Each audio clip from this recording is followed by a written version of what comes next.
Guys, it's a beautiful morning. It's Saturday morning. We got up early. We got loaded. We're gonna head to Kennedy, Minnesota and do a one tank rebuild with a tube kit and then the stabilizers on the drill so that he fixes his boot slop. We're gonna do that today. We got to get it all done by the end of the day and get home. It's about a 2-hour drive. I got the guys with me. We're gonna pick someone up in Grand Forks. So here we go, let's go.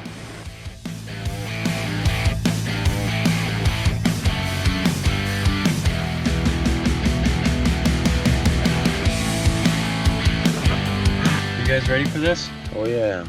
Sure. Do it. Yeah? Oh yeah. All right. Well, we're on site, we're all set up, and we're already running into some challenges that aren't too much to be surprised about, but we certainly aren't that excited about it with all the extra time it's going to take to get them done, or to get it done with those challenges. So right now we actually have to chop off a bunch of the threads on this bolt, and I'll show you why. It's because we're putting in these stabilizers, which are awesome.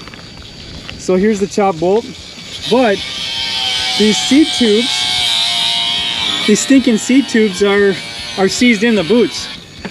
So this is a huge challenge, or a huge pain in the butt. I don't know if you can see this, but if I try wiggling this tube, it doesn't move. It's fixed into the boot. And well, this one came out. So this one actually was one that did come out. And in order to get that bolt out, this is one of the bolts we took out. So this is what causes a lot of slop, is the wear in the bolt here, and then the wear in these ears right here. Before the stabilizer's put in, the shiny gold looking thing, that's ours. That's not original. The boot is really sloppy. So this, I'll go to a row that's worse. So this boot slops up and down a bunch, and that's not good for seeding. You need that to be fixed pretty rigid, no up and down slop, so then your seed stays in the bottom of the furrow. It's not varying coming out of the furrow, things like that. So because whenever this boot or this tube, that thing doesn't come out, well, you can't get this bolt out. See that shiny bolt head right there? That's a new one that we put in. But if you can't get this tube out, you can't get that out. So what we're doing is we're taking a torch, we're torching the head off. Here's one that we just torched off. You can see the head's missing right here. And then once that head is out, we drive it out this way. We drive it out the other way. And then we're coming in from the opposite side, the way we drove out the other one, back in this way and putting a nut on this side rather than the other side. I don't know if that makes sense, but here's a picture, or here's one that we've already done. So the nut's here. I'll show you how nice and tight this boot is. Very little slop. It's got a little wiggle because these boots are used, but this is definitely an okay amount to have, and it's not gonna impact it's not gonna be a problem at all. It's gonna be really good for seating.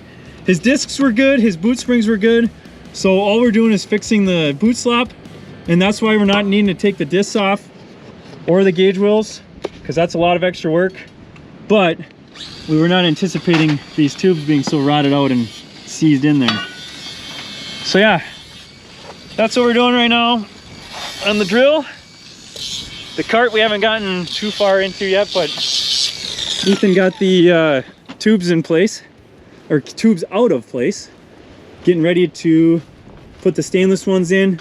So you can see here, here's the rusty old green steel ones, and although they're not wore through there, this is definitely a problem, and they're swelling and causing leaks. So we're getting rid of those, putting in the stainless. He'd already bought stainless straight tubes from us last year and had those in between the tanks. But here's the biggest problem. Right here. Look at this, guys. This is just nasty. So that's leaking air. Whenever you don't have air pressurized in your tank consistently, you're gonna have loss of accuracy, because the air comes through these hoses. This is called the pressure line. And it comes off the back fan area, and it comes up there and into your tank, all the way up your ladder, and pressurizes the tank and helps feed product down into your airstream.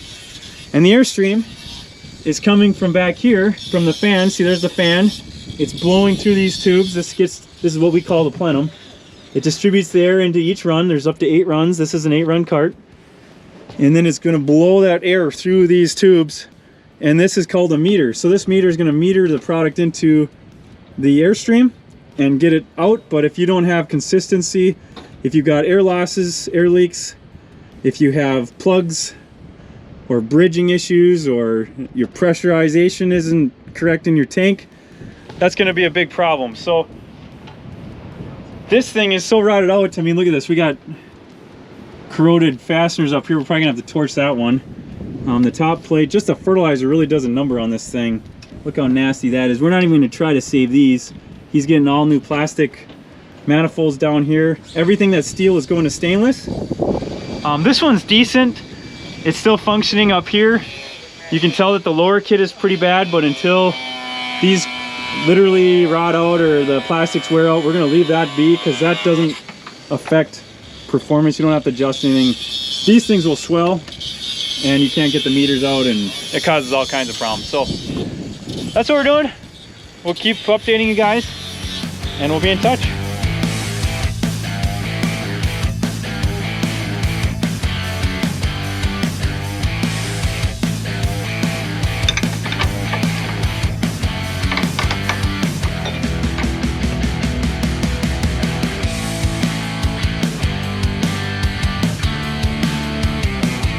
Now I'm going to go into the tank and cut the bolts off.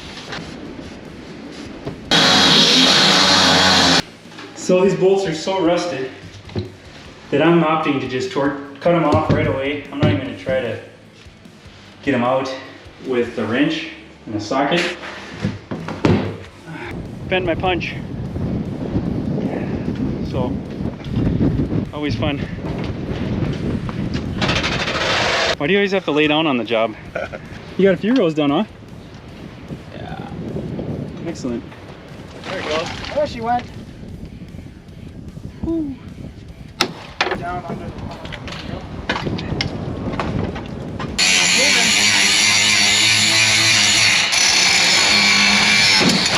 Hey, there we go. You think this was seating correctly? Absolutely not. No way. He said he was fighting this thing last year. Just a ton of problems. Well, I can see why. Oh. Yeah, all kinds of air leaks. I mean, we got duct tape galore.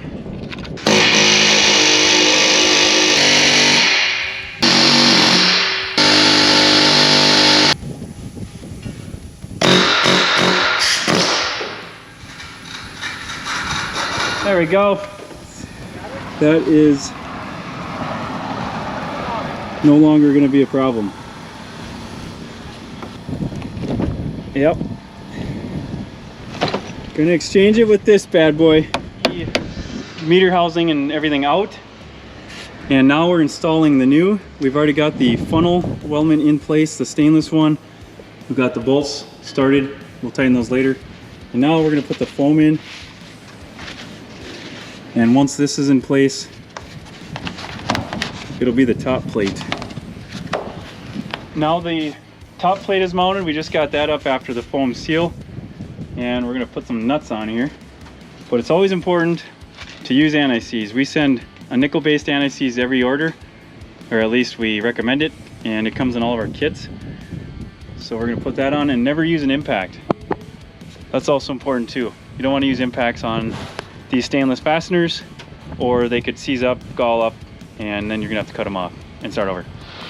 Let's go see how Isaiah's doing. You look like Cyclops.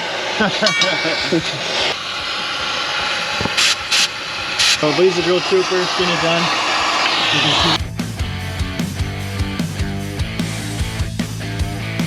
The lower manifold, lower assembly, basically we call it just the lower kit. And we do all new plastics. It takes a while. I mean, it's doable, but I once saw someone do something. I'm gonna see if it works. Let's see here. Ready? Whoa, look at that. It's all assembled. That was literally in like 3 seconds.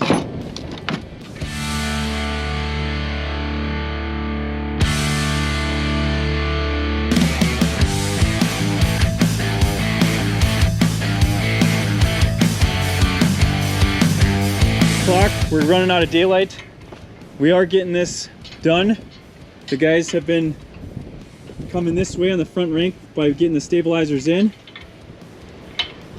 This Ethan is snugging up the bolts and nuts. So we got the cart all done. Look at that beauty.